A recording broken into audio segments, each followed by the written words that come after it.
حاضرین محفل السلام علیکم ورحمۃ اللہ تعالی وبرکاتہ۔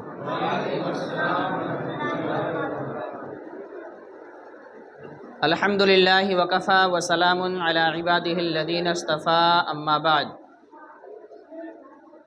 فاعوذ باللہ من الشیطان الرجیم، بسم اللہ الرحمن الرحیم۔ محمد الرسول اللہ والذین معہ اشداء علی الکفار رحماء بینہم۔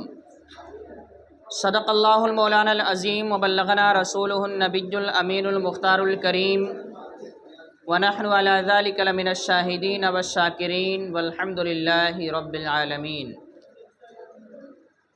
آئیے کچھ عرض و معروضات پیش کرنے سے قبل سب سے پہلے آقائے نامدار مدینے کے تاجدار احمد مجتبی محمد مصطفیٰ صلی اللہ تعالی علیہ وسلم کی مقدس بارگاہ میں درود شریف کا ہدیہ پیش کریں۔ الصلاۃ والسلام علیک یا رسول اللہ، الصلاۃ والسلام علیک یا حبیب اللہ، الصلاۃ والسلام علیک یا نور اللہ، صلی اللہ تعالی علیہ وسلم۔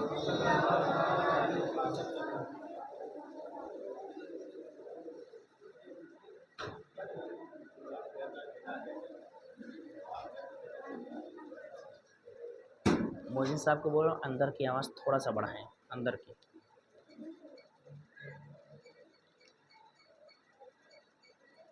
میرے پیارے آقا صلی اللہ تعالی علیہ وسلم کے پیارے دیوانوں، جناب عمر فاروق اعظم رضی اللہ تعالی عنہ کی سیرت، آپ کی خلافت، آپ کی بہادری کے تعلق سے کل ہم نے آپ کے سامنے کچھ باتیں پیش کرنے کی کوشش کی تھی۔ جناب عمر فاروق اعظم خلیفہ دوم کی حیثیت سے پوری انسانیت میں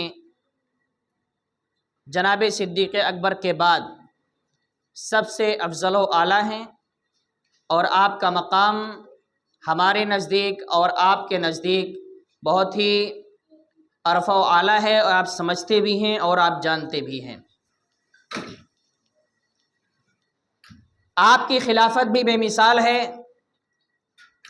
آپ کی بہادری بھی بے مثال ہے، آپ کی شرافت بھی بے مثال ہے، لیکن عمر فاروق اعظم رضی اللہ تعالیٰ عنہ کی کچھ کرامتیں بھی ایسی ہیں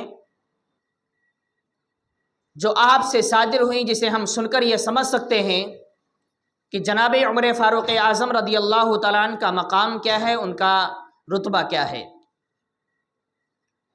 عمر فاروق اعظم رضی اللہ تعالیٰ عنہ صدیق اکبر کے پردہ فرمانے کے بعد میں مسند خلافت پر بیٹھتے ہیں، تو آپ کو معلوم ہونا چاہیے کہ جو خلیفہ ہوا کرتا تھا وہی مسجد نبوی کا امام بھی ہوا کرتا تھا۔ ایسا نہیں تھا کہ خلیفہ کوئی اور ہو، امام کوئی اور ہو۔ وہاں خلافت کا مطلب یہ ہوتا تھا کہ دین کے ہر معاملے میں وہی امام بنایا جائے گا۔ رعایا کو دیکھنا ہو، سارے معاملات کو دیکھنا ہو تو بھی خلیفہ ہی دیکھے گا، کچھ بیان کرنا ہو، ممبر رسول پر کھڑے ہو کے بیان کرنا ہو تو خلیفہ ہی بیان کرے گا، مصلی امامت پر کھڑا ہونا ہو تو خلیفہ ہی امامت کرے گا۔ یہ سارے دین کے معاملات ہوتے تھے جو خلیفہ کے حوالے ہوا کرتے تھے۔ جناب عمر فاروق اعظم رضی اللہ تعالیٰ عنہ ایک مرتبہ خطبہ ارشاد فرما رہے تھے، جمعہ کا خطبہ تھا، خطبہ دیتے دیتے بیچ خطبہ میں آپ خاموش ہو جاتے ہیں اور ایک جملے کو 3 بار کہتے ہیں، یا ساریۃ الجبل، یا ساریۃ الجبل، یا ساریۃ الجبل۔ اتنا کہنے کے بعد آپ خاموش ہو جاتے ہیں اور خطبہ شروع کر دیتے ہیں۔ اب چونکہ صحابہ کرام جو مسجد نبوی میں موجود تھے وہ سارے کے سارے پریشان ہو گئے، یہ آخر وجہ کیا ہے کہ بیچ میں خطبہ روک کر یا ساریۃ الجبل، یا ساریۃ الجبل کی صدا لگا رہے ہیں۔ جناب عمر فاروق اعظم نے خطبہ دیا، جمعہ کی نماز پڑھائی، نماز پڑھانے کے بعد میں جب فارغ ہو گئے تو حضرت عبد الرحمن بن عوف رضی اللہ تعالیٰ نے آپ سے پوچھ لیا کہ اے امیر المومنین، یہ معاملہ تو بتائیں، آخر ایسا کیا معاملہ ہے کہ بیچ میں خطبہ روک کر آپ نے یا ساریۃ الجبل فرمایا، جس کا مطلب یہ ہے اے ساریہ پہاڑ کی طرف جاؤ، اے ساریہ پہاڑ کی طرف جاؤ۔ یہ ساریہ ایک صحابی رسول صلی اللہ علیہ وسلم کا نام ہے۔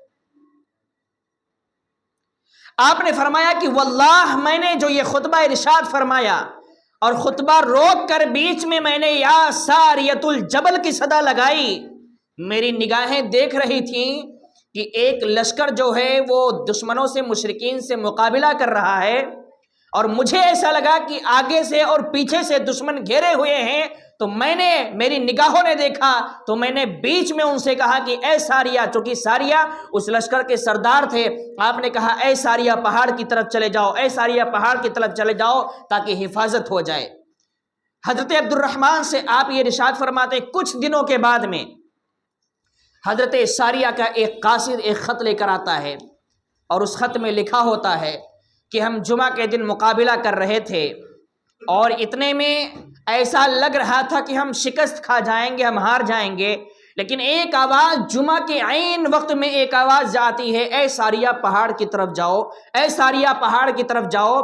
وہ کہتے ہیں اس خط میں لکھا ہوا تھا کہ ہم لوگ سب کے سب پہاڑ کی طرف چلے گئے اور پورا پاسا پلٹ گیا، یعنی ہم ہارنے والے تھے لیکن ہم جیت چکے تھے، اور اس کے بعد میں ہم فتح حاصل کر کے واپس چلے آتے ہیں۔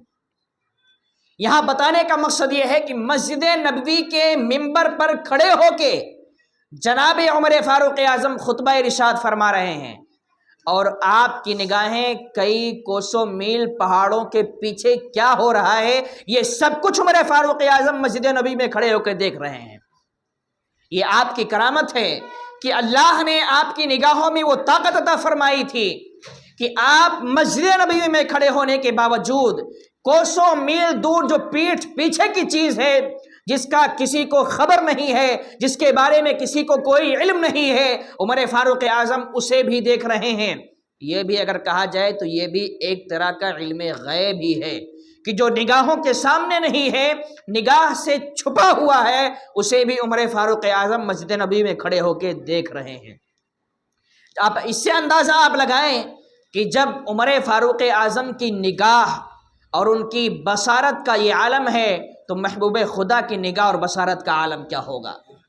جو لوگ یہ کہتے ہیں کہ اللہ کے رسول صلی اللہ علیہ وسلم معاذ اللہ پیٹھ کے پیچھے کا علم نہیں رکھتے تھے، انہیں یہ حدیث پڑھنی چاہیے کہ تم حضور کے بارے میں کہتے ہو، ارے وہ تو بہت دور کی بات ہے، وہاں سوچنا ہی نہیں چاہیے۔ آؤ غلاموں کی بارگاہ میں جناب عمر فاروق اعظم کو دیکھو کہ مسجد نبوی میں بیٹھے ہیں، کوسوں میل دور کے فاصلے پر کیا ہو رہا ہے، کون کس کو گھیر رہا ہے، کیا صورت بنی ہوئی ہے، یہ سب کچھ عمر فاروق اعظم دیکھ رہے ہیں۔ جب اللہ نے حضور کے غلاموں کو یہ طاقت دی ہے تو حضور کی طاقت کا عالم کیا ہو سکتا ہے۔ جب اللہ نے حضور کے غلاموں کی نگاہوں میں یہ طاقت عطا فرمائی ہے، یہ نورانیت عطا فرمائی ہے، تو پھر محبوب خدا کی نورانیت کا عالم کیا ہوگا، ان کے علم غیب کا عالم کیا ہوگا۔ بہرحال جناب عمر فاروق اعظم رضی اللہ تعالیٰ عنہ کا ہی ایک دور ہے، اور حالات ایسے ہیں کہ مصر کا گورنر حضرت عمرو بن عاص رضی اللہ تعالیٰ عنہ کو بنایا تھا، اور مصر میں ایک جاہلانہ رسم جاری تھا۔ آپ جانتے ہیں وہ رسم کیا ہے؟ دریائے نیل ہر سال سوکھ جایا کرتا تھا، اور اس کو جاری کرنے کے لیے ایک بہت ہی غلط رسم تھی جسے وہاں کے لوگ پورا کرتے، اور وہ دریا پانی بہانے لگتا، جاری ہو جایا کرتا تھا۔ وہ رسم کیا تھی؟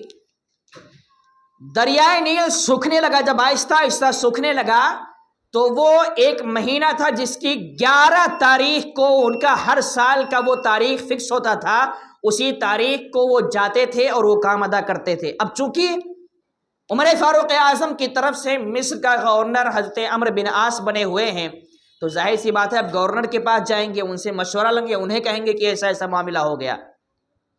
جناب عمر فاروق اعظم کے گورنر حضرت عمرو بن عاص کے پاس مصر کے لوگ پہنچتے ہیں کہ حضور معاملہ ایسا ہے کہ ہماری یہ رسم چلتی آ رہی ہے کہ دریائے نیل سوکھ جاتا ہے، پانی کم ہو جاتا ہے، اور ہم ایک رسم کرتے ہیں، اس کی بنیاد پر وہ چالو ہو جاتا ہے۔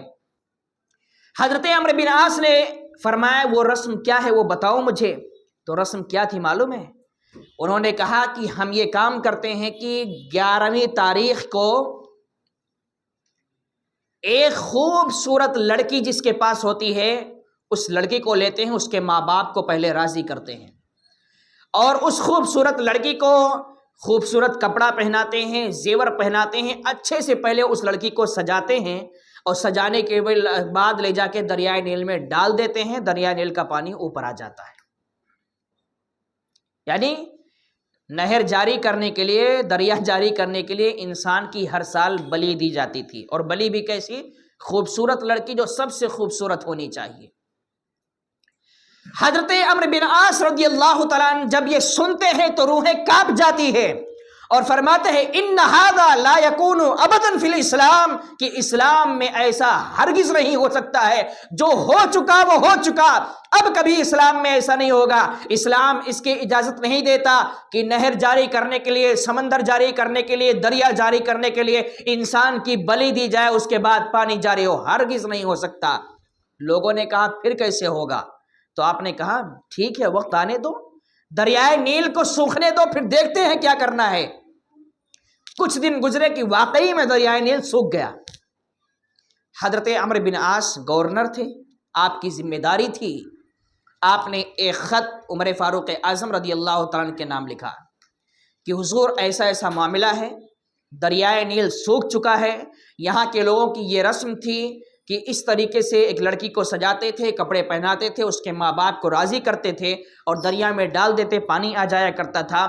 میں نے ان کو منع کر دیا، اور میں نے کہا اسلام میں اس کی اجازت نہیں ہے۔ عمر فاروق اعظم رضی اللہ تعالیٰ نے ارشاد فرمایا کہ آپ نے جو کیا وہ بالکل صحیح کیا، اور یہی ہونا چاہیے، اسلام میں اس کی اجازت نہیں ہو سکتی ہے۔ عمر فاروق اعظم نے ایک خط لکھا، اور خط میں یہ لکھا کہ اے عمرو بن عاص، میں تمہارے نام یہ خط لکھتا ہوں، اور یہ خط دریائے نیل کے لیے ہے، اس خط کو پڑھنا اور دریائے نیل میں جا کے ڈال دینا۔ حضرت عمرو بن عاص رضی اللہ تعالیٰ عنہ کے پاس جب وہ خط پہنچتا ہے تو آپ وہ خط کھول کے دیکھتے ہیں، خط میں لکھا ہوا تھا کہ اے دریائے نیل، اگر تو اپنی مرضی سے جاری ہوتا تھا تو کبھی بھی جاری مت ہونا، اور اگر اللہ کی مرضی سے جاری ہوتا تھا تو میں اللہ سے دعا کرتا ہوں کہ اللہ تجھے جاری فرما دے۔ میرے عزیز دوستوں اور بزرگوں، وہ خط، وہ تعویذ جو ہے عمرو بن عاص رضی اللہ تعالیٰ عنہ کے پاس پہنچا۔ آپ رات کی تاریکی میں اکیلے تنہا دریائے نیل میں جاتے ہیں، اور دریائے نیل میں وہ خط ڈال دیتے ہیں، واپس چلے آتے ہیں۔ جب صبح ہوتی ہے تو محلے والے، پورے مصر والے کیا دیکھتے ہیں کہ جتنا پانی دریائے نیل میں ہوا کرتا تھا اس سے 16 ہاتھ اوپر پانی آ چکا ہے، ایک تعویذ کی بنیاد پر، ایک خط کی بنیاد پر، اور وہ خط کوئی اور نہیں، عمر فاروق اعظم کا فرمان تھا۔ پتہ یہ چلتا ہے کہ عمر فاروق اعظم کا حکم دریاؤں پر، سمندروں پر، پانیوں پر بھی چلا کرتا تھا۔ عمر فاروق اعظم کی یہ کرامت ہے کہ ایک جاہلانہ رسم جو زمانے سے چلتی آ رہی تھی، آپ نے ایک لمحے میں بند کر دیا اور کہا اے دریائے نیل، خبردار، اگر تیرے اندر طاقت ہے جاری ہونے کی تو مت جاری ہونا، اور اگر تو اللہ کی مرضی سے جاری ہوتا تھا تو عمر اللہ سے دعا کرتا ہے کہ اللہ تجھے پھر سے جاری فرما دے۔ دریائے نیل کی تاریخ ہے میرے دوستو، اس وقت سے لے کر آج تک دریائے نیل سوکھا نہیں ہے، اس وقت سے لے کر، ورنہ ہر سال پانی ختم ہوتا تھا، ہر سال بلی چڑھائی جاتی تھی، اور اس کے بعد پانی آتا تھا۔ لیکن عمر فاروق اعظم کا ایک خط دریائے نیل میں جاتا ہے، قیامت تک کے لیے وہ دریا نہ سوکھا ہے اور نہ کبھی سوکھے گا، نہ اب تک سوکھا ہے اور نہ قیامت تک سوکھے گا۔ یہ عمر فاروق اعظم کی کرامت ہے۔ اور آپ کو بتاؤں عمر فاروق اعظم کی کرامت کیا ہے۔ عمر فاروق اعظم رضی اللہ تعالیٰ عنہ ایک مرتبہ ایک دیہاتی انسان ہتھیار لے کے عمر فاروق اعظم کو ڈھونڈتے ڈھونڈتے آیا، اور لوگوں سے پوچھا امیر المؤمنین کہاں ہیں، مجھے ان سے ملنا ہے۔ اور اتفاق سے عمر فاروق اعظم رضی اللہ تعالیٰ عنہ شہر کے باہر گئے ہوئے تھے، اور ایک میدان میں اکیلے تنہا زمین پہ لیٹ کے سو رہے تھے۔ لوگوں نے کہا کہ شہر کے باہر گئے ہوئے ہیں، جاؤ ڈھونڈو۔ اچھا، وہ انسان ڈھونڈتا ڈھونڈتا شہر کے باہر پہنچا اور دیکھا کہ عمر فاروق اعظم رضی اللہ تعالیٰ عنہ آرام سے سو رہے ہیں۔ اس نے غلط ارادہ بنایا، اور اس نے یہ ارادہ بنایا کہ آج میرے پاس ہتھیار ہیں، عمر کے پاس کچھ بھی نہیں ہے، اور سو رہے ہیں، آرام کر رہے ہیں، آج انہیں قتل کرنے کا اور شہید کرنے کا بہت اچھا موقع ہے، لاؤ انہیں قتل کر دیتا ہوں۔ میرے عزیزوں، عمر فاروق اعظم کی کرامت دیکھیے، اس نے یہ ارادہ بنایا اور جیسے ہی ہتھیار اٹھایا کہ عمر فاروق اعظم رضی اللہ تعالیٰ عنہ کو شہید کرے، اس کے پیچھے سے 2 شیر نکل کے دہاڑتے ہوئے آتے ہیں اس کے پاس، اور شیر کی دہاڑ سن کے وہ انسان چیخ اٹھتا ہے۔ عمر فاروق اعظم بیدار ہو جاتے ہیں اس کی آواز سن کے، کہتے ہیں کیا ہوا؟ تو سارا معاملہ عمر فاروق اعظم جان جاتے ہیں، اور وہ انسان جو عمر فاروق اعظم کو شہید کرنے کے لیے آیا تھا، اس نے اس کرامت کو دیکھ کے کہا وہ کلمہ پڑھاؤ، اسلام میں داخل کر لو مجھے۔ فوراً وہ انسان جو قتل کرنے کے ارادے سے آیا تھا، آپ کی کرامت دیکھتا ہے کہ آپ کی حفاظت کے لیے جنگل سے شیر بھی آ رہے ہیں، تو فوراً کلمہ پڑھتا ہے، اسلام میں داخل ہو جاتا ہے۔ میرے عزیزوں، جس کو سمجھنا تھا اس نے عمر فاروق اعظم کے مقام کو سمجھا، اور جسے نہیں سمجھنا تھا وہ لوگ گمراہ ہوئے، وہ لوگ بھٹک گئے۔ عمر فاروق اعظم رضی اللہ تعالیٰ عنہ کی شہادت کا واقعہ آپ جانتے ہیں کہ اللہ کے رسول صلی اللہ علیہ وسلم نے پہلے ہی یہ خبر دے دی تھی کہ عمر فاروق اعظم اور عثمان غنی شہید ہونے والے ہیں، اور اس شہادت کی خبر دونوں کے سامنے احد پہاڑ پہ اللہ کے رسول نے دی تھی۔ معاملہ کیا تھا کہ ایک مرتبہ صدیق اکبر، عمر فاروق اعظم، عثمان غنی اور رسول اللہ صلی اللہ علیہ وسلم احد پہاڑ پر تشریف لے گئے، اور اچانک پہاڑ ہلنے لگ گیا، تھر تھرانے لگ گیا۔ تو رسول اعظم صلی اللہ علیہ وسلم نے پہاڑ سے فرمایا کہ اے احد پہاڑ ٹھہر جا، کیونکہ تیرے اوپر ایک نبی ہے، ایک صدیق ہے اور 2 شہید ہیں۔ ایک نبی ہے، ایک صدیق ہے اور 2 شہید۔ 2 شہید کون؟ عمر فاروق اعظم اور عثمان غنی کو فرمایا یہ 2 شہید ہیں، ٹھہر جا۔ احد پہاڑ ٹھہر گیا، خاموش ہو گیا، اس کا تھر تھرانا، اس کا ہلنا سب کچھ بند ہو گیا۔ عمر فاروق اعظم کو معلوم تھا کہ اللہ کے رسول کی زبان سے جو جملہ نکل چکا ہے وہ پورا ہونے والا ہے اور مجھے شہید ہی ہونا ہے، اور آپ باقاعدہ اپنی شہادت کی دعا مانگا کرتے تھے اللہ کی بارگاہ میں، اللہم ارزقنی شہادتاً فی سبیلک وجعل موتی فی بلد رسولک۔ یہ دعا عمر فاروق اعظم مانگا کرتے تھے کہ اے اللہ، اللہ کے راہ میں، اے میرے مولا تو اپنی راہ میں مجھے شہادت عطا فرما اور میرے نبی کے شہر میں موت نصیب فرما۔ یہ دعائیں مانگا کرتے تھے عمر فاروق اعظم۔ میرے عزیزوں، اور یہ دعا آپ کی قبول بھی ہو گئی۔ ہوا کیا؟ حضرت عبداللہ بن مغیرہ کے غلام نے جو کہ چکی کا ماہر تھا، لکڑے کا کام بہت اچھے سے کرتا تھا، اس نے ایک شکایت لے کر آیا مغیرہ بن شعبہ کا غلام کہ اے امیر المؤمنین، ہمارے آقا یعنی مغیرہ بن شعبہ جو ہیں وہ میرے اوپر ٹیکس جو زیادہ لگائے ہوئے ہیں، 4 درہم لیتے ہیں، آپ کچھ کم کرا دیجئے۔ عمر فاروق اعظم نے کہا کہ تم اتنے ماہر کاریگر ہو اور اتنا اچھا کماتے ہو، تمہارے اوپر 4 درہم زیادہ نہیں ہے، ٹھیک ہے۔ بس یہ جملہ کہنا تھا کہ اس کو لگ گئی اور ناراض ہو گیا، اور اس نے عمر فاروق اعظم کے قتل کی سازش کر لیا۔ کچھ دن کے بعد عمر فاروق اعظم نے اسے بلایا کہ تم تو یہ کہتے ہو کہ میں ایسی چکی بناؤں گا جو ہوا سے چلے گی، جس کو چلانا نہیں پڑے گا، جو ہوا سے چلے گی، تو میرے لیے بنا دو۔ تو اس غلام نے کہا، جس کا نام ابو لؤلؤ تھا، اس نے کہا ٹھیک ہے، میں آپ کے لیے ایسی چکی بناؤں گا جس کا تذکرہ ہمیشہ ہوتا رہے گا۔ یہ اس کی دھمکی تھی عمر فاروق اعظم کو۔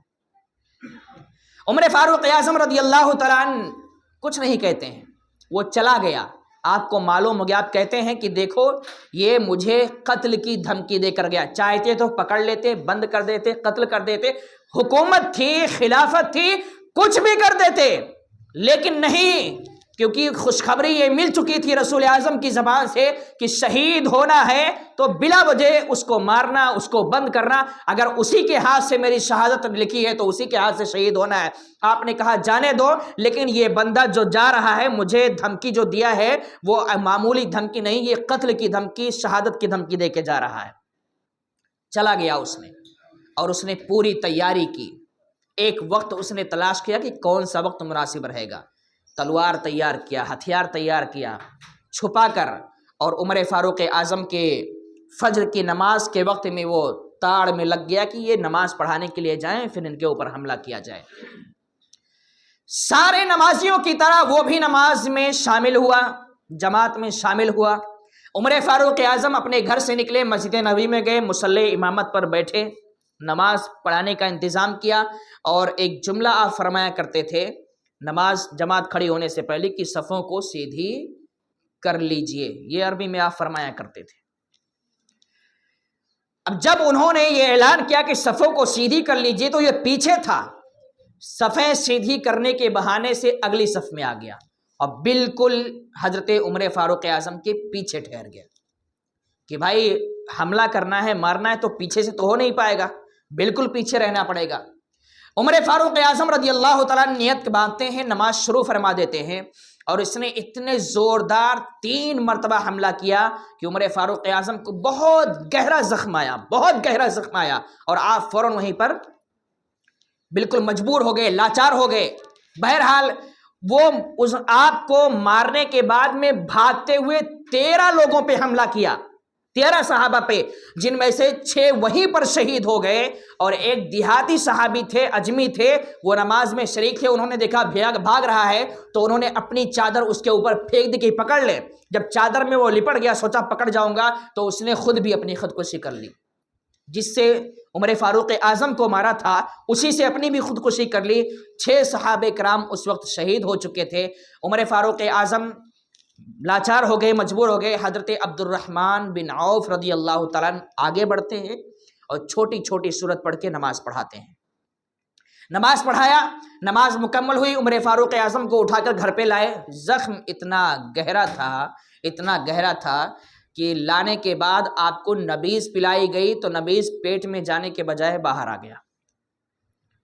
عمر فاروق اعظم کو دودھ پلایا گیا، دودھ پیٹ میں جانے کے بجائے باہر آ گیا۔ زخم اتنا گہرا تھا کہ زخم کے راستے سے باہر آ جاتا تھا، نہ کچھ کھا سکے نہ کچھ پی سکے۔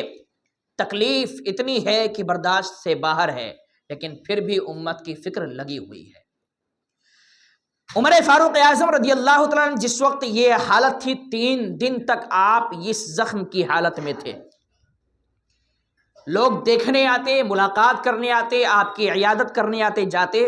اسی میں سے کچھ لوگ دیکھنے آئے تو ایک نوجوان بھی آیا، اور نوجوان جو ہے وہ لنگی میں تھا، تہبند میں تھا۔ دیکھیے ہمارا تو حال یہ ہے کہ ہم خوشحال رہتے ہیں تو ہمیں شریعت کی، اسلام کی فکر نہیں ہوتی۔ عمر فاروق اعظم اتنی بڑی مصیبت میں ہیں، اس کے باوجود شریعت، قانون، اسلام، اچھائی، برائی ان کی نگاہوں کے سامنے ہے۔ وہ نوجوان آیا، دیکھا، ملاقات کیا، سلام کیا اور جانے لگا تو اس کی لنگی جو ہے وہ ٹخنے سے نیچے لٹک رہی تھی۔ کیا ہوا؟ لنگی ٹخنے سے نیچے لٹک رہی تھی۔ عمر فاروق اعظم نے بلایا اور کہا کہ اے نوجوان، یہ لنگی ٹخنے کے اوپر کر لو، کیونکہ یہ شریعت کے خلاف ہے۔ وہ نوجوان مان گیا بات، اوپر کر لیا، چلا گیا۔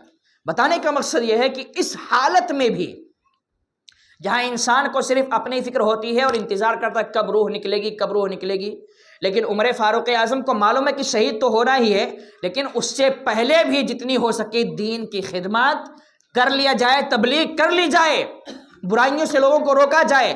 کچھ لوگوں نے کہا اے عمر فاروق اعظم رضی اللہ تعالیٰ عنہ، آپ کی حالت ایسی ہو چکی ہے تو ایسا کیجئے کہ کسی کو خلیفہ بنا دیجئے یا اپنے بیٹے کے لیے اعلان کر دیجئے۔ سخت ناراض ہوئے، جلال میں آ گئے کہ میرا بیٹا اس قابل ہے نہیں، ہو تم میرے بیٹے کے بارے میں مشورہ دیتے ہو۔ آپ نے 6 صحابہ کا نام لیا اور فرمایا یہ 6 صحابہ ایسے ہیں جن سے رسول اعظم راضی تھے، اگر کوئی میرے بعد خلیفہ بنے گا تو انہی میں سے کوئی نہ کوئی بنے گا۔ اس میں 6 صحابہ میں حضرت عثمان غنی، حضرت علی، حضرت طلحہ، حضرت زبیر، عبد الرحمن بن عوف اور حضرت سعد بن ابی وقاص، یہ 6 صحابہ کرام کا نام لیا گیا۔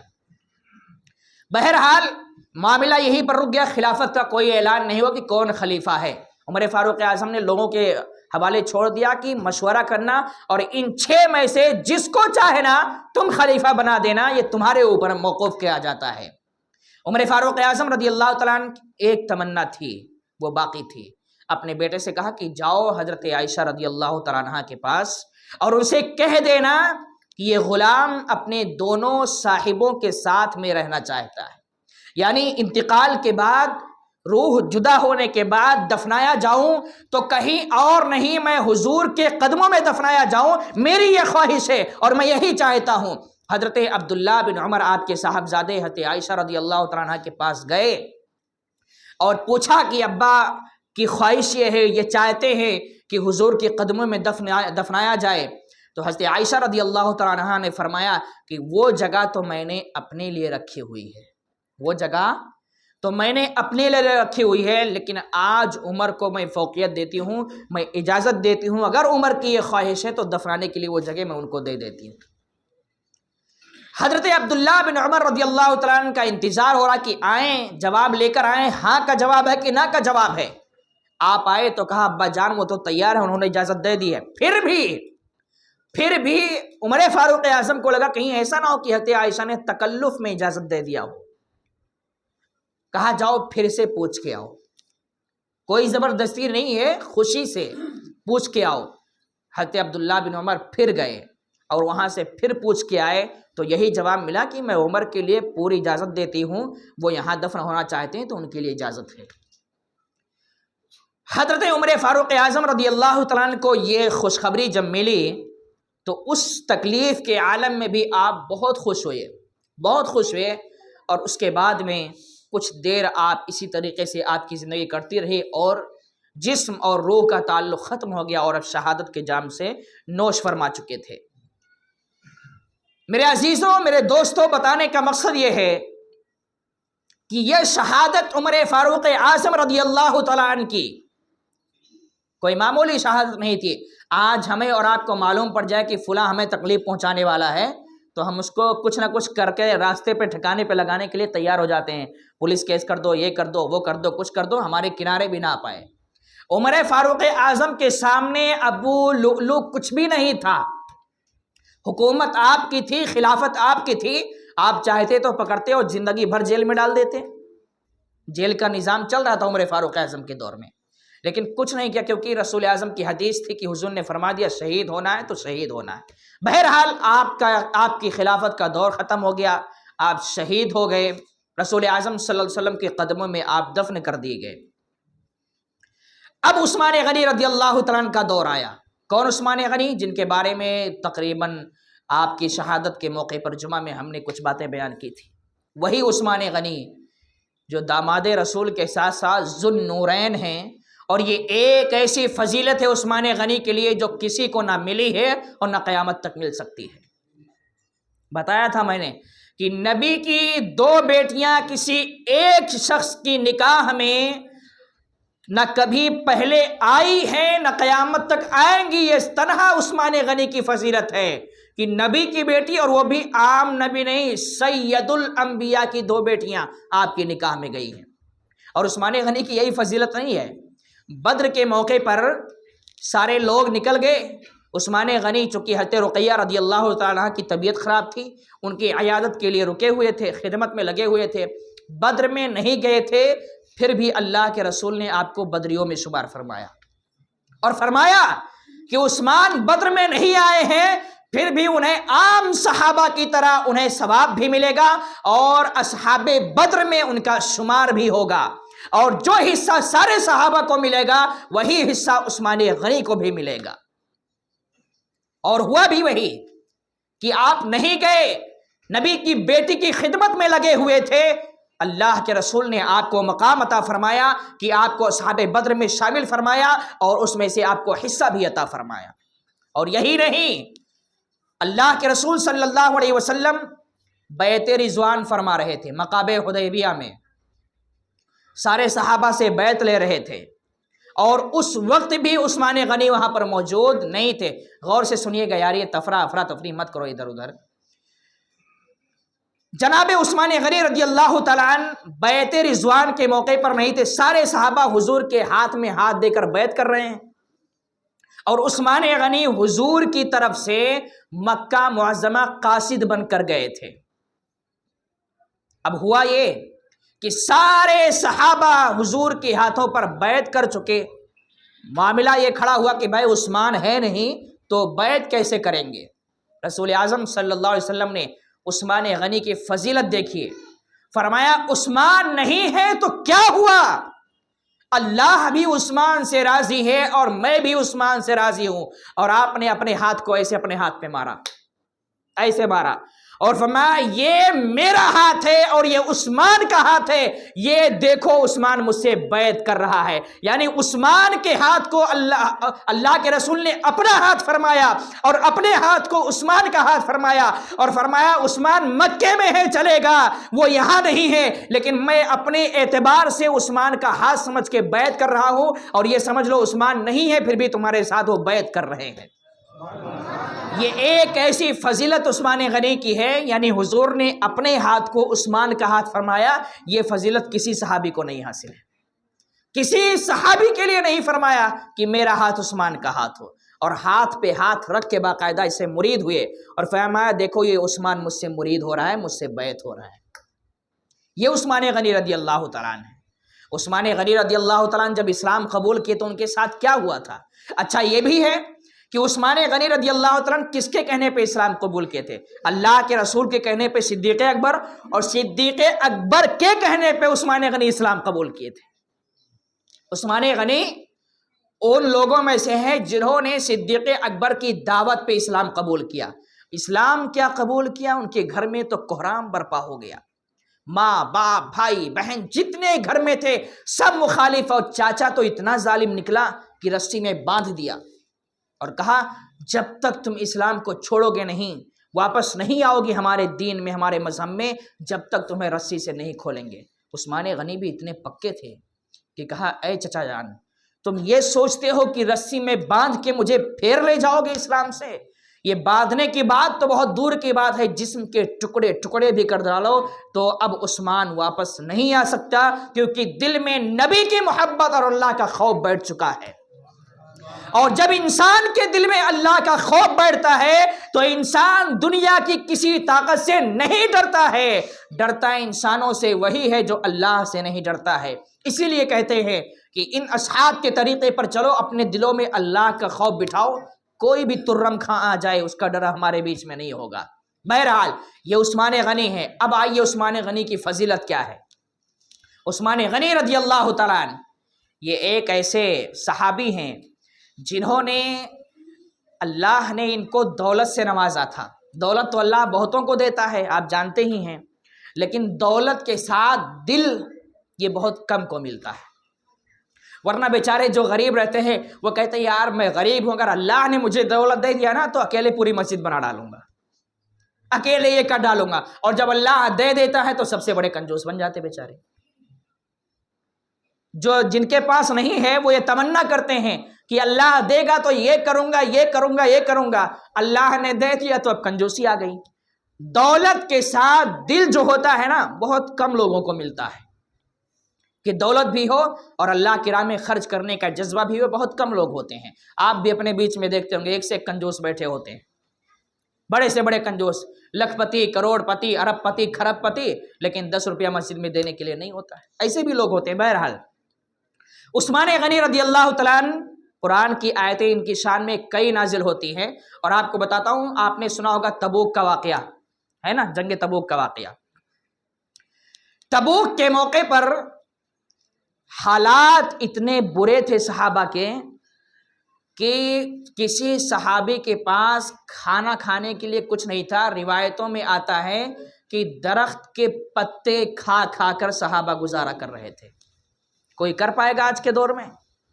وہ صحابہ درخت کے پتے کھا کھا کر گزارا کر رہے تھے، اور اس قحط سالی کے عالم میں لشکر کو لے کے تبوک کے لیے نکلنا تھا۔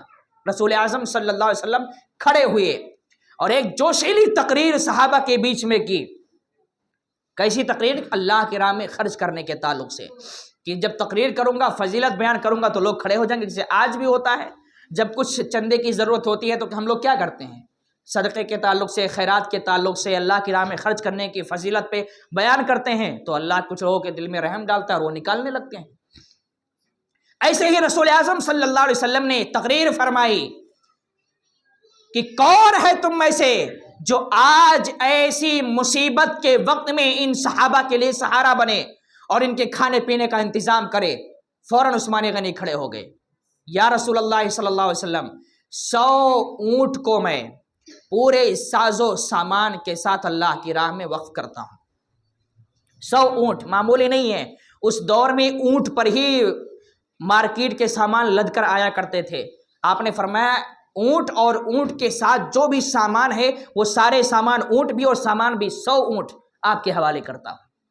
رسول اعظم صلی اللہ علیہ وسلم دوبارہ کھڑے ہوئے، ابھی چونکہ ضرورت پوری نہیں ہوئی تھی اور ضرورت تھی، تقریر فرمائی۔ عثمان غنی دوبارہ کھڑے ہو گئے، کوئی صحابی نہیں کھڑے ہوئے۔ عثمان غنی کھڑے ہو گئے، یا رسول اللہ 200 اونٹ پورے ساز و سامان کے ساتھ اللہ کے راہ میں وقف کرتا ہوں۔ اعلان کرتے جا رہے ہیں، اعلان کرتے جا رہے ہیں، ابھی بھی ضرورت پوری نہیں ہوئی۔ رسول اعظم نے اعلان فرمایا کون ہے جو اللہ کی راہ میں آج مسلمانوں کی مدد کرے؟ عثمان غنی پھر کھڑے ہو گئے، یا رسول اللہ 300 اونٹ پورے ساز و سامان کے ساتھ اللہ کی راہ میں وقف کرتا ہوں۔ روایتوں میں آیا کہ اسی طریقے سے عثمان غنی نے 1000 اونٹ پورے ساز و سامان کے ساتھ اللہ کے رسول کے حوالے کیا، اور 1000 اونٹ پر خاموش نہیں بیٹھے۔ جب 300 اونٹ کا اعلان کیا تو اللہ کے رسول ممبر سے اترتے ہیں اور کیا فرمایا معلوم ہے؟ یہ بار بار فرمایا اب عمر کو کسی نفلی عبادت کی ضرورت نہیں ہے، یہ عبادت عمر کے لیے اتنی بڑی ہے کہ اگر نفلی عبادت نہ بھی کریں تو یہی ان کے لیے ہمیشہ کے لیے کافی ہے، یہی کافی ہے۔ اور یہ فرمایا ایسے ایسے کرتے کرتے عثمان غنی 1000 اونٹ وقف کرتے ہیں، اور 1000 اونٹ نہیں، ساتھ میں 1000 دینار بھی اللہ کے رسول کے حوالے کرتے ہیں جو اپنے کپڑے میں سل کر لائے تھے۔ یہ دینار کیا ہوتا ہے؟ یہ سونے کا ہوتا ہے، سکے کی طرح ہوتا ہے۔ یہاں تو آج 1 گرام سونا کوئی اللہ کی راہ میں وقف نہیں کر پاتا ہے، صدقہ نہیں کر پاتا۔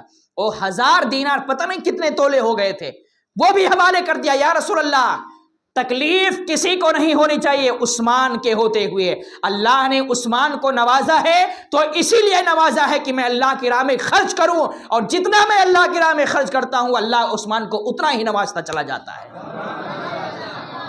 عثمان غنی رضی اللہ تعالیٰ عنہ، یہ واقعہ آپ نے ایسا منظر آپ نے کھینچا۔ ایک صحابی فرماتے ہیں کہ عثمان غنی نے اپنی دولت کی بنیاد پر 2 مرتبہ جنت خرید لیا دنیا میں۔ ایک تو یہ جو میں نے آپ کے سامنے بیان کیا، جیسے اسرا کا مطلب یہ ہوتا ہے تبوک کے موقع پر تنگ دستی کا عالم تھا تو ان لشکر کو کہا گیا کہ یہ تنگ دستی کا لشکر ہے، اس کی مدد عثمان غنی نے کی تو اللہ کے رسول نے ان کے لیے جنت کو واجب قرار دیا۔ اور ایک مرتبہ وہ تھا کہ جب سارے صحابہ مکہ سے ہجرت کر کے مدینہ گئے، اور اتفاق ایسا کہ مدینے میں ایک ہی کنواں تھا جس کا پانی میٹھا تھا، باقی سارے کنویں کا پانی کھارا تھا، کوئی پی نہیں پاتا تھا۔ ایک ہی کنواں تھا، اور اتفاق ایسا کہ وہ کنواں کسی اور کا نہیں، یہودی کا تھا، اور وہ دیتا نہیں تھا، بیچتا تھا پانی، اور اسی سے اس کی روزی روٹی چلتی تھی۔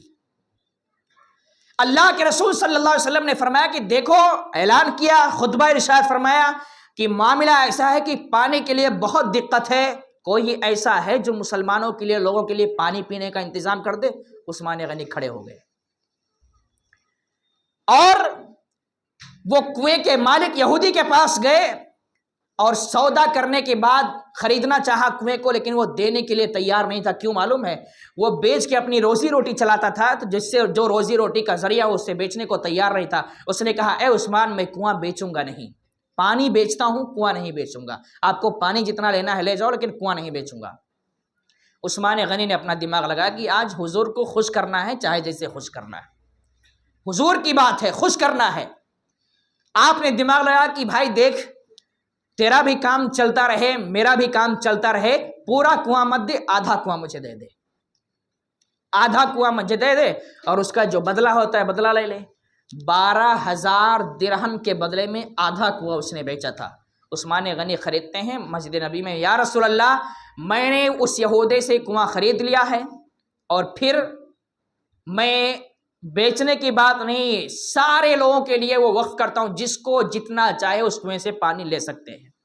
اچھا، معاہدہ یہ بنا کہ اس کنویں سے ایک دن مسلمان پانی لیں گے اور ایک دن دوسرے لوگ پانی لیں گے، یعنی اب وہ یہودی نے چال چلی کہ بھائی اگر سب فری میں لے جائیں گے تو میرا بکے گا نہیں، تو اتفاق ایسا ہوا کہ یہ لوگ بیچارے جاتے تو ایک ہی دن میں 2 دن کا پانی بھر لاتے تھے کہ خریدنا نہ پڑے۔ اب وہ عثمان غنی اس کے پاس گئے تھے تو وہ بھاؤ کھا رہا تھا، بیچنے کو تیار نہیں تھا۔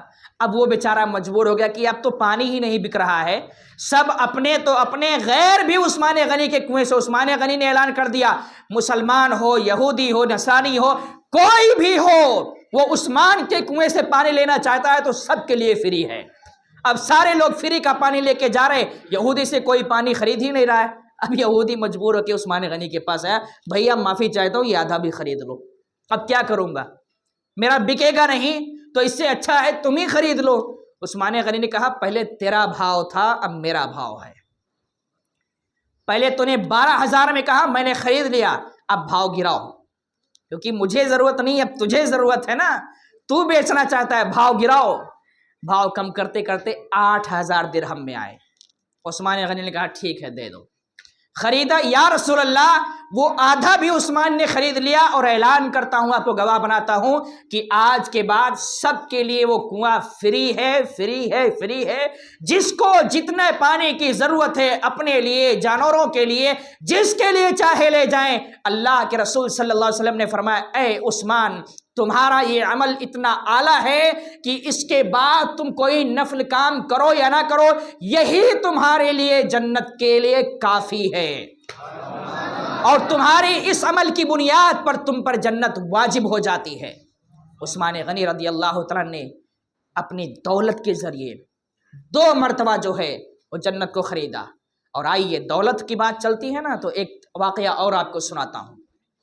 یہی عثمان غنی ہے، اللہ کے رسول صلی اللہ علیہ وسلم مسجد نبی میں تشریف لے گئے۔ ایک شخص ہیں جو بہت غریب تھے، اور رات کی تاریکی میں مسجد نبی میں رو رو کر دعائیں مانگ رہے تھے، رو رو کر دعائیں مانگ رہے تھے۔ رسول اعظم نے سنا اور پوچھا کہ بھائی کیا ہے، معاملہ کیا ہے، کیوں اتنا رو رہے ہو؟ تو انہوں نے عرض کیا، یا رسول اللہ، میرے اوپر اتنا قرض ہے کہ میں ادا نہیں کر پا رہا ہوں، میں اسی لیے اللہ کی بارگاہ میں دعا کر رہا ہوں کہ اللہ میرا قرض اتار دے۔ رسول اعظم رحمت للعالمین ہے، رحمت بن کر آئے ہیں سب کے لیے، مصیبت تو دور کرنا ہے۔ حضور کے پاس تو دولت تھی نہیں، خزانے کی کنجی ہاتھ میں تھی، لیکن دولت اکٹھا نہیں کرتے تھے، آیا گیا آیا گیا۔ اللہ کے رسول صلی اللہ علیہ وسلم نے فرمایا، ایک کام کرو، میں تمہیں راستہ بتاتا ہوں، جاؤ عثمان کے پاس، اور عثمان کے پاس جانا تو پہلے میرا سلام عرض کر دینا، اور سلام عرض کرنے کے بعد میں اپنی مجبوری بیان کرنا، اور بیان کر کے کہہ دینا کہ حضور نے بھیجا ہے، تمہاری ضرورت پوری ہو جائے گی۔ کیونکہ جب عثمان میرا نام سنیں گے تو پوری دولت لٹانے کی بات آئے گی تو عثمان لٹا دیں گے، جاؤ عثمان کے پاس۔ وہ جناب نکلے، عثمان غنی رضی اللہ تعالیٰ عنہ کے گھر کی طرف نکلے، گھر کے پاس پہنچے تو عثمان غنی کی آواز آئی انہیں۔ آواز کیا تھی کہ ان کی اہلیہ نے، ان کی بیوی نے چراغ میں، چونکہ اس تیل والا چراغ جلتا تھا، چراغ میں تیل زیادہ ڈال دیا تھا۔ عثمان غنی اس کی وجہ سے اپنی بیوی کو ڈانٹ رہے تھے کہ یہ فضول خرچی ہے، اس کا حساب ہمیں اللہ کی بارگاہ میں دینا پڑے گا، جتنی ضرورت ہو جلانے کی اتنا ہی تیل ڈالا کرو، ورنہ چراغ دیر تک جلے گا، تیل زیادہ خرچ ہوگا، اس کا حساب دینا پڑے گا۔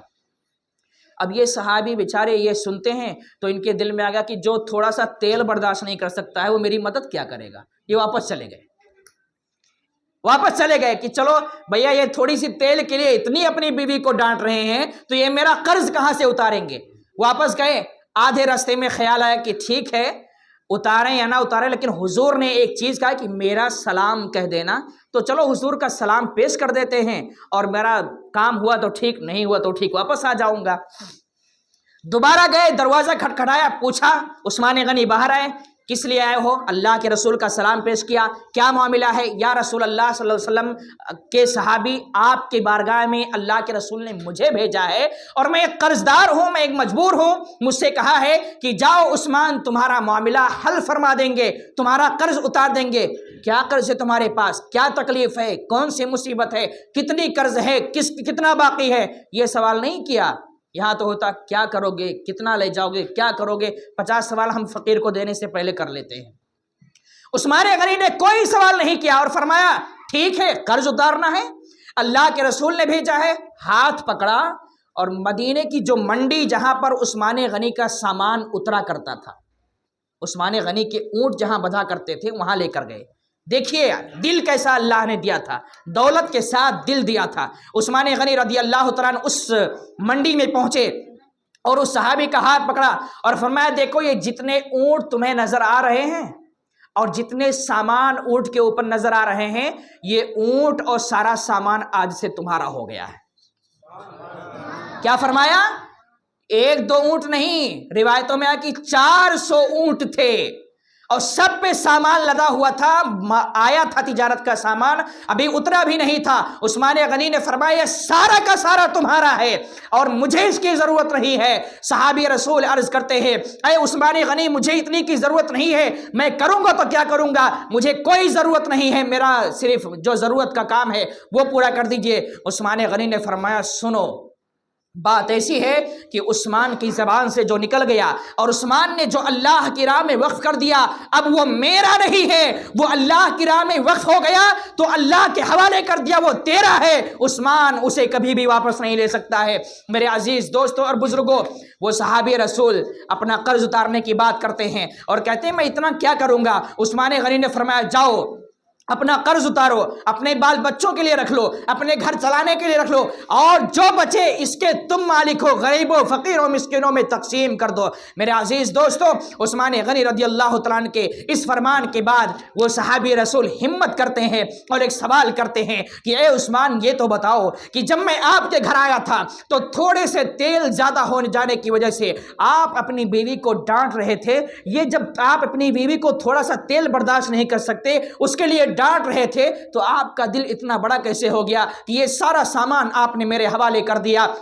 عثمان غنی نے فرمایا یہی تو بات ہے کہ تم نے سمجھا نہیں ہے، بات یہ ہے کہ وہاں بلا وجہ خرچ ہو رہا تھا جس کا حساب مجھے اللہ کی بارگاہ میں دینا پڑتا تھا، اور یہ میں نے اللہ کی راہ میں خرچ کر دیا ہے، اس کا حساب نہیں دینا ہے بلکہ اس کا حساب اللہ سے مجھے لینا ہے۔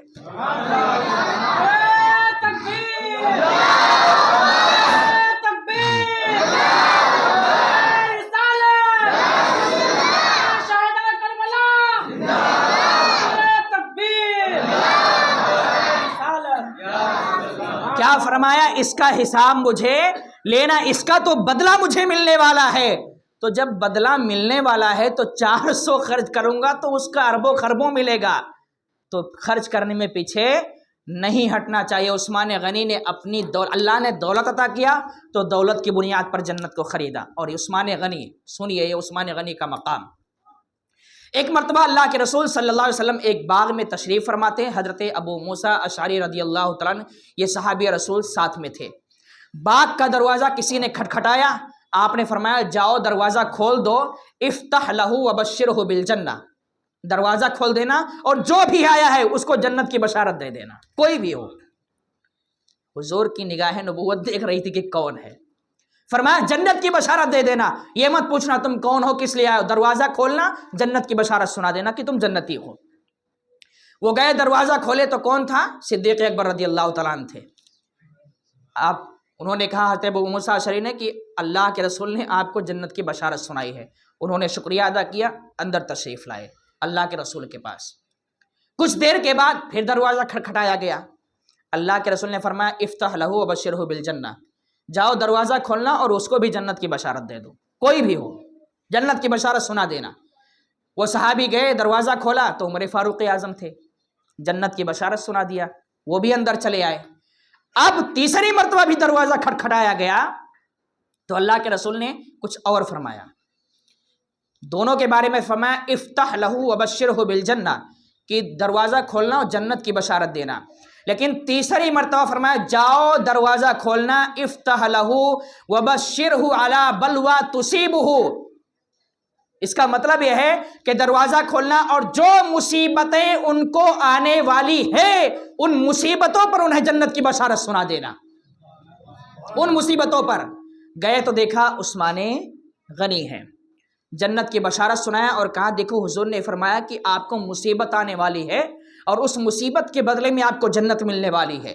عثمان غنی نے فرمایا کہ جب مصیبت آتی ہے تو اللہ سے مدد طلب کی جاتی ہے، جب وہ وقت آئے گا تو دیکھا جائے گا۔ وہ بھی رسول اعظم کی بارگاہ میں آ گئے۔ مصیبت کون سی آنے والی تھی؟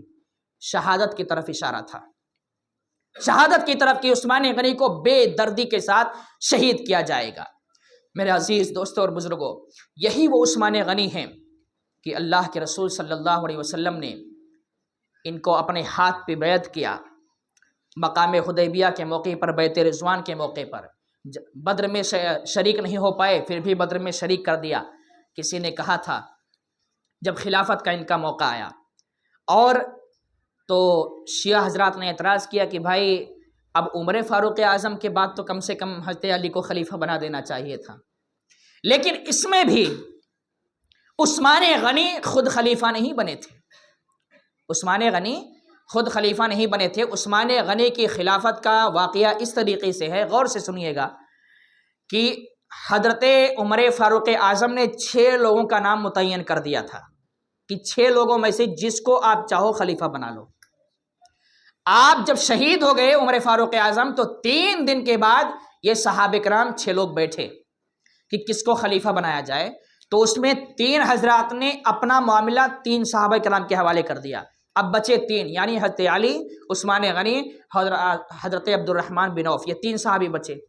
اب تینوں جب مشورے کے لیے اکٹھا ہوئے تو حضرت عبد الرحمن بن عوف نے کہا کہ بھائی میں خلافت کی ذمہ داری نہیں سنبھالوں گا۔ بچے 2، عثمان غنی اور علی مرتضیٰ۔ غور سے سنیے گا، بڑے لطف کی بات ہے۔ حضرت عبد الرحمن بن عوف نے کہا دیکھو بھائی معاملہ ایسا ہے کہ جو بھی خلیفہ بنے گا وہ سب سے افضل ہوگا، سب سے زیادہ حقدار ہوگا، رسول اعظم کی تمام باتوں پہ اسے عمل کرنا پڑے گا۔ آپ دونوں بتاؤ کہ آپ اس کے لیے راضی ہو؟ دونوں خاموش ہو گئے۔ دونوں خاموش کا مطلب یہ ہوا کہ دونوں اس پہ راضی تھے کہ اگر مجھے بناؤ گے تو میں بن جاؤں گا، مجھے بناؤ گے تو میں بن جاؤں گا۔ دونوں راضی تھے، عثمان غنی بھی راضی تھے، علی مرتضیٰ بھی راضی تھے۔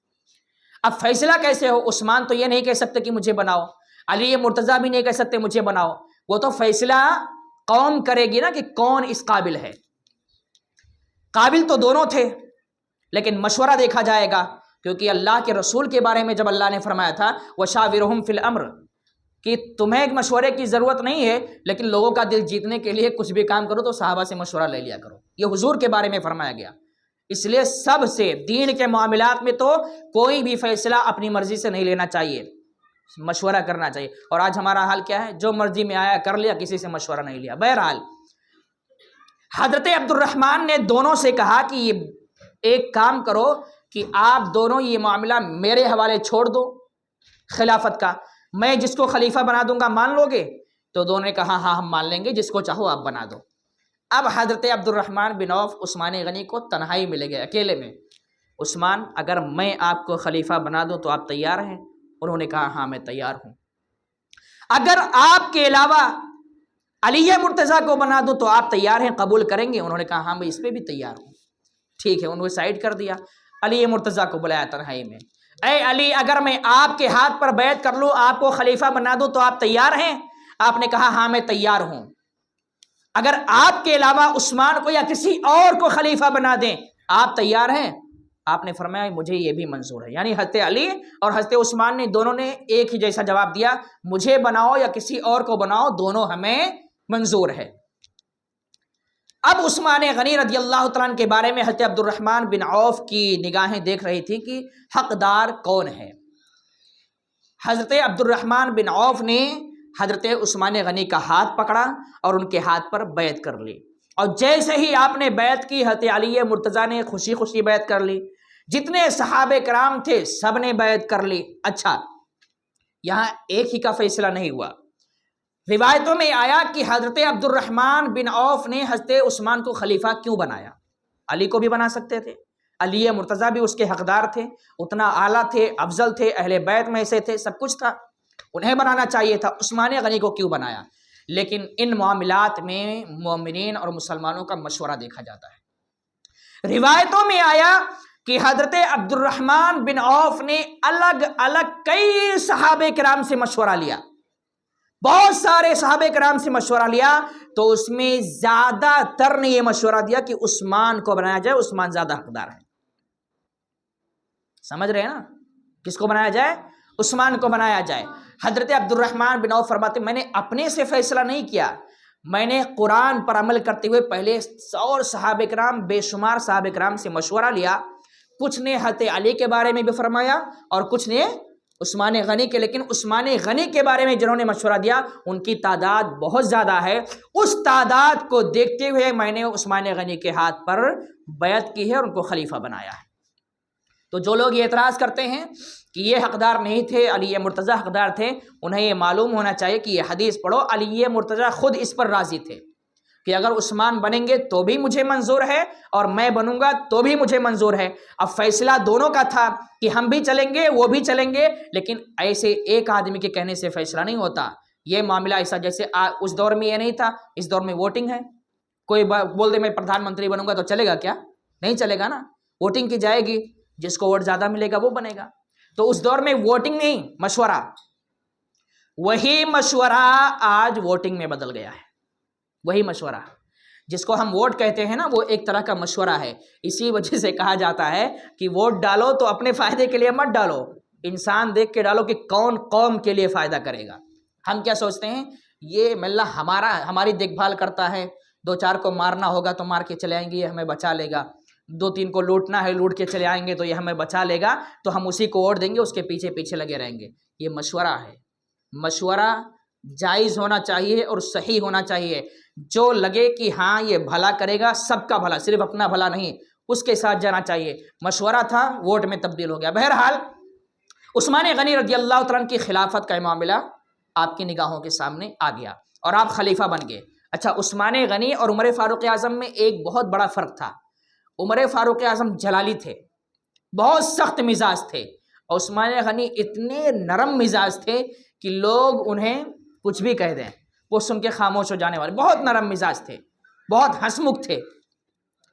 عثمان غنی جب خلیفہ بنے اور پہلی بار ممبر پر کھڑے ہوئے تو ممبر رسول کی ہیبت یہ بتاتی ہے کہ خطبہ ہی نہیں دے پائے، نیچے اتر آئے، بول ہی نہیں پائے تھے عثمان غنی۔ بتانے کا مقصد یہ کہ ممبر رسول کی تعظیم کیا ہوتی ہے۔ تقریر کر ہی نہیں پائے، بند کر دیا کہ ابھی یہ ہمت نہیں ہے، بعد میں دیکھیں گے۔ پھر اس کے بعد اللہ کی بارگاہ میں دعا کیا کہ اللہ جب خلیفہ بن گیا ہوں تو وہ تو کرنا ہی پڑے گا، اس کی ہمت دے دے۔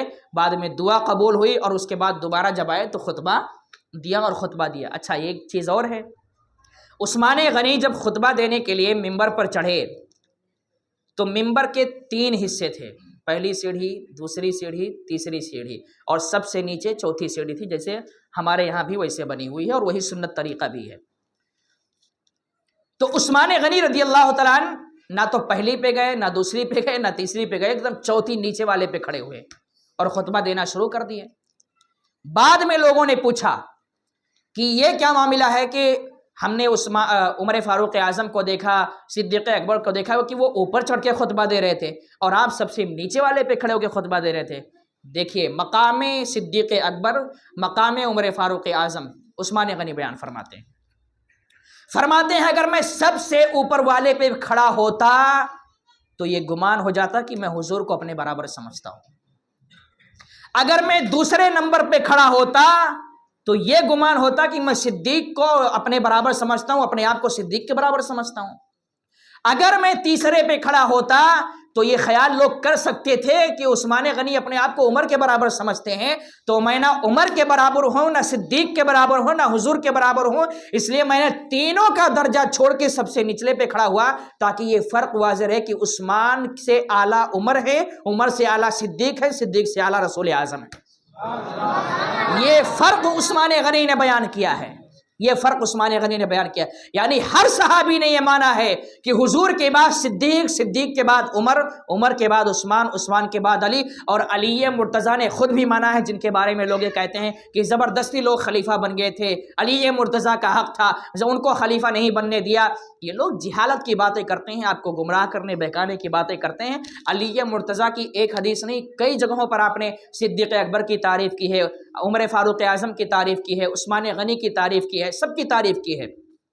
بہرحال وقت تو کافی ہو چکا ہے، اور عثمان غنی رضی اللہ عنہ کی سیرت کا کچھ حصہ بھی اور آپ کی شہادت کا بھی کچھ حصہ بھی باقی ہے، اور انشاءاللہ اس کے بعد کل ان کے کچھ حالات اور علی مرتضیٰ کے کچھ حالات لیے جائیں گے۔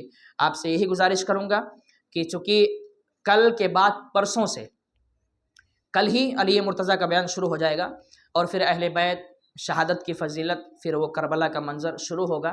تو اصل پوائنٹ جو ہمارا چونکہ عاشورہ کے حساب سے اور محرم کے حساب سے ہوتا ہے، وہ ہمیں فوکس دیا جاتا ہے شہادت امام حسین اور میدان کربلا پر، تو وہ انشاءاللہ لاسٹ کے 3 دن میں وہ بیان ہوگا۔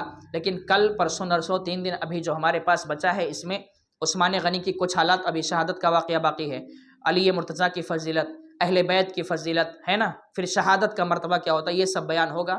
آپ سے گزارش ہے کہ آپ اسی طریقے سے کنٹینیو آتے رہیں انشاءاللہ۔